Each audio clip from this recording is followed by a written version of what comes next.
if you're the sort of person who prefers Apple Music to Spotify or iPhoto to Google Photo or even AirPlay to Bluetooth, then you, my friend, are exactly the sort of person that the Apple TV was made for. Now, there are lots of set-top boxes out there that'll let you stream Netflix and Hulu and even Sling TV, but none of them do exactly what the Apple TV does. And in fact, even if you aren't a big Apple person, the Apple TV still has enough going on for it that it might be the right set-top box for you.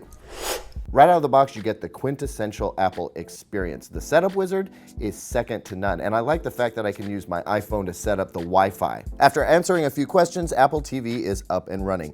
I do recommend turning on Home Share to make sure you can access all of your Apple content, including any songs, movies, or TV shows you have in iTunes. Now, before we look at the Apple TV user interface, let's talk a second about the hardware. The Apple TV has a powerful A8 processor, which makes it nice and fast to operate. It comes with 2 gigs of RAM and either 32 or 64 gigs of storage, depending on how much you're prepared to pay.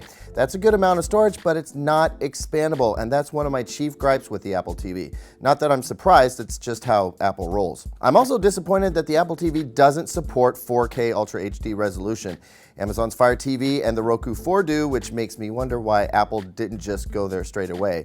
A reason to upgrade in the near future, perhaps? Also, I'm disappointed there's no optical digital output. There's a whole slew of reasons having one is handy. Amazon did the same thing with their Fire TV 2, and I'm not a fan. And since I'm on a roll with my complaints, here's the last one, and just so you know, the rest is all good. As a frequent Amazon Prime user, I'm frustrated there is no Amazon Prime Video app. If you want to watch Amazon content on the Apple TV, you have to use AirPlay by queuing your show up on your iPhone or iPad and then sending it to the Apple TV, which then streams it from the cloud.